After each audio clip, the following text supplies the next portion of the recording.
It all started with an innocent conversation during Sunday brunch. Alice, my mother-in-law, was looking at photographs on the wall when she suddenly said, "You have a very interesting face, Matthew. Such faces are rare." Really? I almost choked on my toast. "Mom's in her creative search mode again," smiled my wife Kate, "looking for a new portrait victim." Alice taught painting at the local art college and was quite well known in certain circles. Her paintings regularly appeared in exhibitions, and their prices kept rising. "Actually," Alice sipped her coffee, "I've been wanting to paint a male portrait for my new series. What do you think, Matthew?" "Me?" I laughed nervously. "I don't think I'd make a good model." "Nonsense. You have amazing features. That jawline, those cheekbones, and your eyes. There's so much unspoken in them." I felt myself blushing. Alice was an attractive woman just over 50, but looked significantly younger. Her gray hair, gathered in a casual bun, only emphasized the liveliness of her brown eyes. "Go for it," Kate nudged me. "Mom rarely invites anyone to pose. Usually she paints strangers in cafes." "Well, if you really think I'm suitable—" "Excellent!" Alice clapped her hands. "Shall we start next Saturday? I have free time from 2 to 5. "You're not coming?" I asked Kate. "Oh, no," she laughed. "I know what Mom's like when she's working. I'll spend time at the spa instead."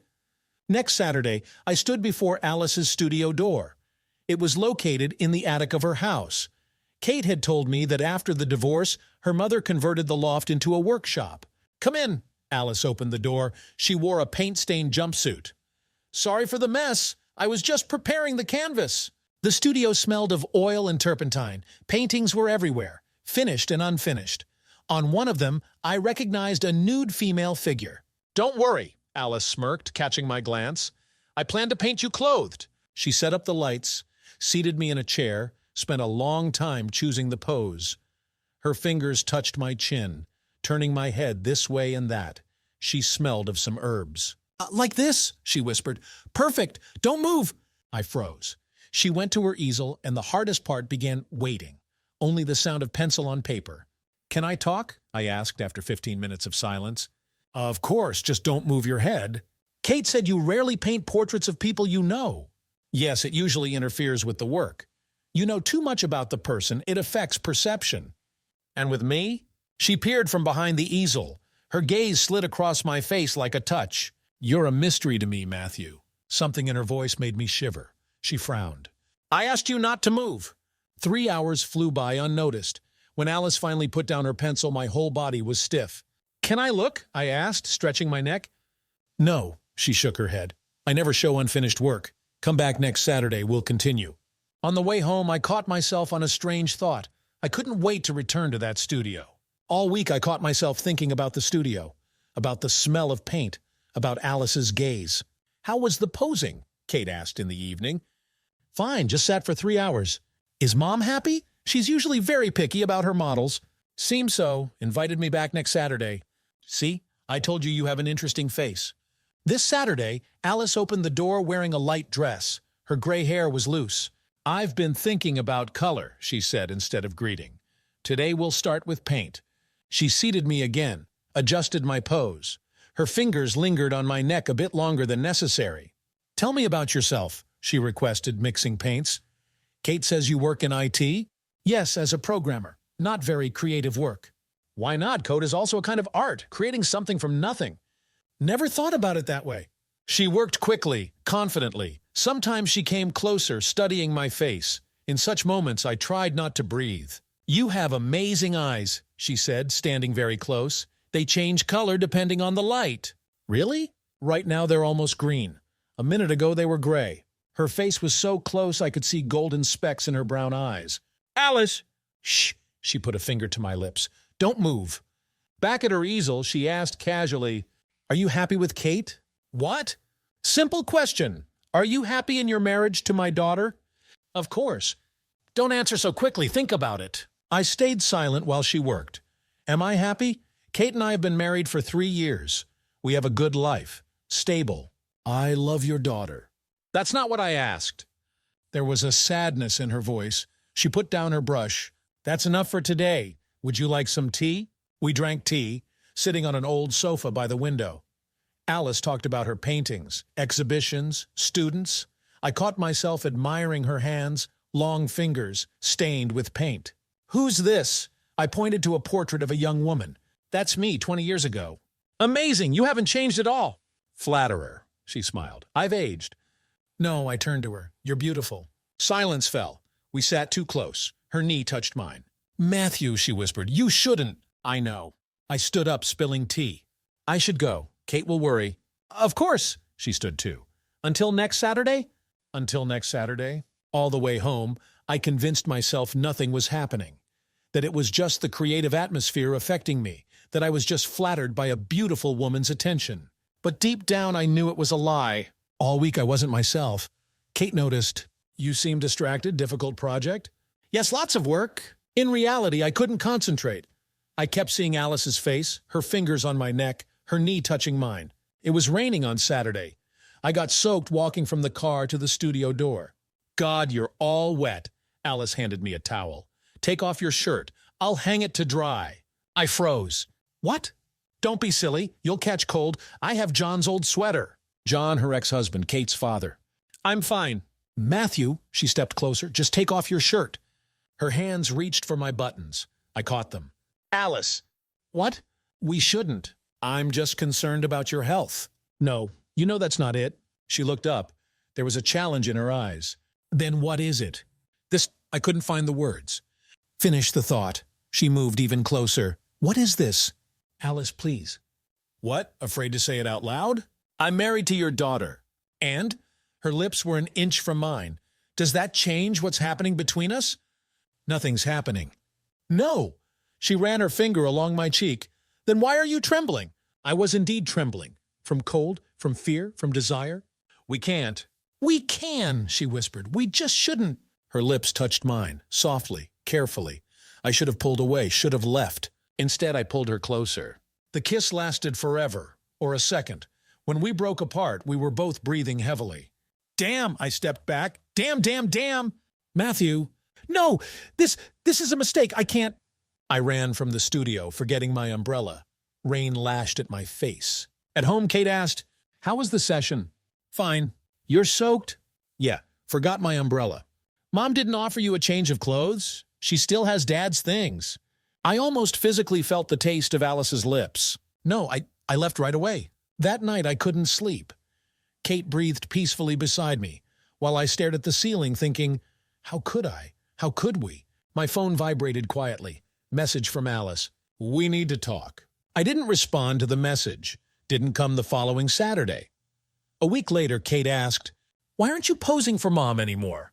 "Too much work." "She's upset, says the portrait's almost finished." I remained silent, pretending to be absorbed in my laptop.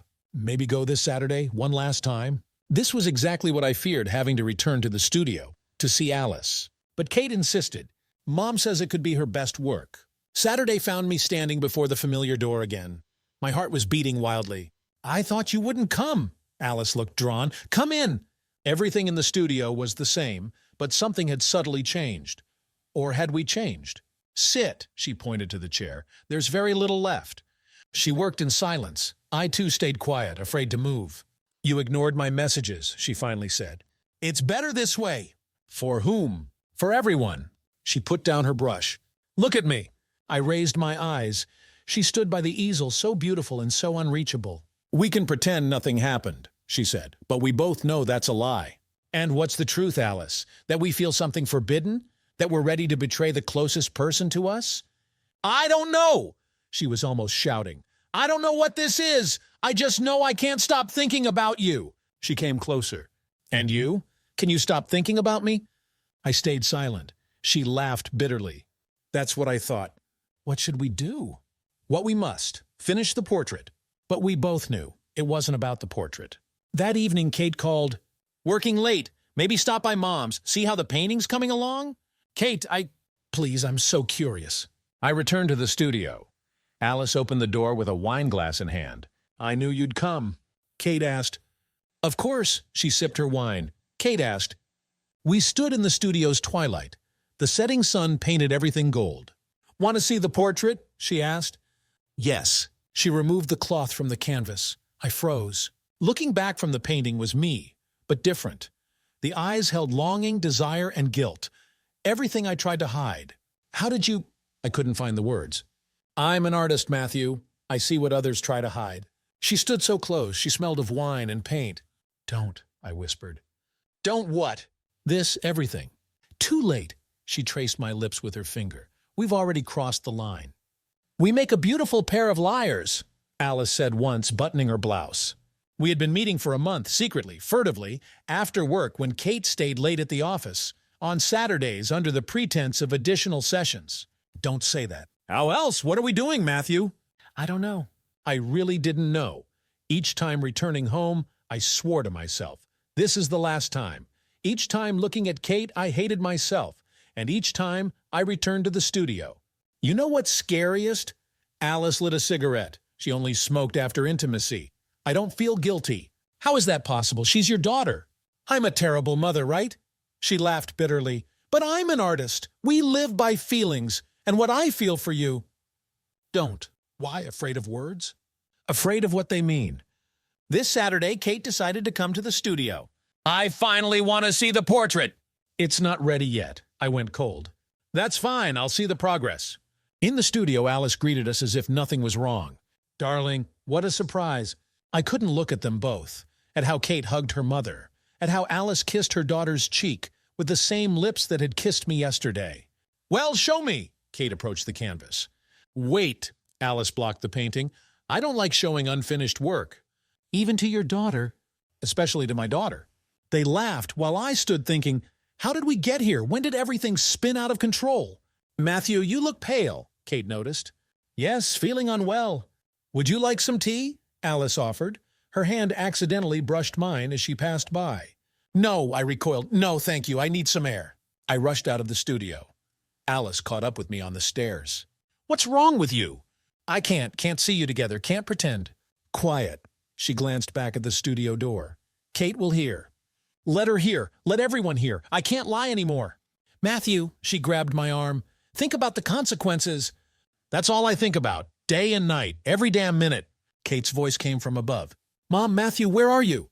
We need to go back, Alice whispered. Why, to continue this lie? Do you have another choice? I looked at her. The woman who turned my life upside down, who made me forget about morality, loyalty, everything. Yes, I said. There's always a choice. I sent a confession email to both Kate and Alice. The same text. I must tell the truth. This can't go on. Then I turned off my phone and drove to the ocean. Sat on the beach, watched the waves, and thought, how can one decision destroy so many lives? I turned on my phone only in the evening. Dozens of missed calls, messages, voicemail. Alice called first. Are you crazy? Maybe. I destroyed the email. Kate saw nothing. What? I've been checking her email all day, managed to delete it. I felt both relief and disappointment. Why? Because I won't let you destroy her life. But mine is fine to destroy. You destroyed it yourself. We both did. She paused. Come to the studio now. I came. She waited by the easel. Look, the portrait was finished. But it wasn't me anymore.